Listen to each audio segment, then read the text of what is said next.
هی رفقا سلام. اگر از طرفداران هیجان و دنیای وحشی طبیعت هستید، جایی بهتر از اینجا پیدا نمی‌کنید.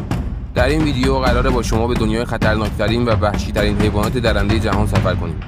موجوداتی که با چنگال‌ها و دندان‌های مرگبارشان می‌توانند هر لحظه شکار خود را از پای در بیاورند.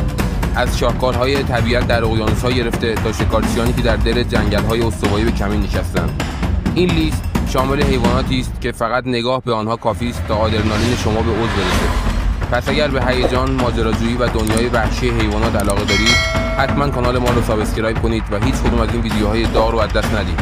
همراه ما باشید تا از نزدیک با این شکارچیان بی‌رحم آشنا بشید. شماره 10، توته سفید، شکارچی افسانه‌ای دریاها، موجودی که سایه‌اش در آب کافی است تا هر شنایری را به وحشت بندازه.